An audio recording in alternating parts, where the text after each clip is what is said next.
দিনের পক্ষে কথা বলেন, কাউকে ভয় করেন না। এরকম মানুষের দরকার আছে না? আছে না? সুতরাং এটা হচ্ছে বাংলাদেশের হযরত ওমর।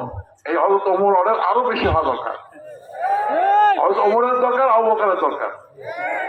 আমার স্ত্রী বলছে যে তুমি যে যাচ্ছ আমার তো ভয় লাগে, কার সাথে যাচ্ছ? তার কিন্তু হযরত ওমরের দরকার আছে কিনা নেই? সুতরাং আমরা এই হযরত ওমরের জন্য দোয়া করি। আর আজকে এই যে পার্টি পড়ালাম, এটার জন্য আমার একটা দায়বদ্ধতা বেড়ে গেল। আমি হুজুরের কাছে দোয়া চাচ্ছি যেন আল্লাহ আমাকে হাফেজ অবস্থায় কবর নিয়ে যায়। আমিন।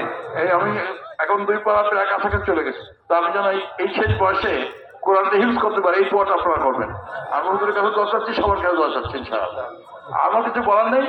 উনি বললেন, আমি উনি বলে বলছি, কারণ আলেমদেরকে সম্মান করে কথা বলা। আমি যতই বড় হই, উনি হচ্ছেন আলেম, সেই জন্য ওনাকে উনি বলছি।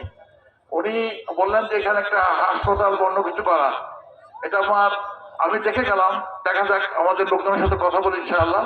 আর এখানে কিছু করা যায় কিনা, মাদ্রাসার সাথে সম্পৃক্ত করে কিছু করা যায় কিনা, এটা আমি চেষ্টা করবো। আমার ভাবনা নিলাম। তো আজকে আর কথা বলবো না, কারণ আমাদের সময় অনেক শেষ হয়ে গেছে অনেক আগে।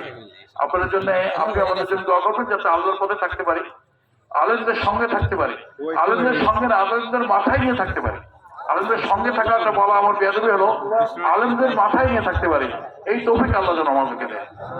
আর একটা অনুরোধ করবো, শেষ বয়সে, শেষ সময় এসে আমার উপলব্ধি হয়েছে, আলেমদের সমালোচনা না করি। আমি ডাক্তার হয়েছি, ডাক্তারদের সমালোচনা করতে পারি না। আলেমদের আমরা সমালোচনা না করি, আলেমদের মাথার পরে উঠে রাখি। আমরা আলেমদেরকে মাথার পরে রাখবো, ঠিক আছে তো? এই উদ্দেশ্যে এখানে আসা।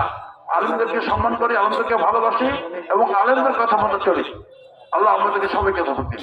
আসসালামু আলাইকুম ওয়া রাহমাতুল্লাহ।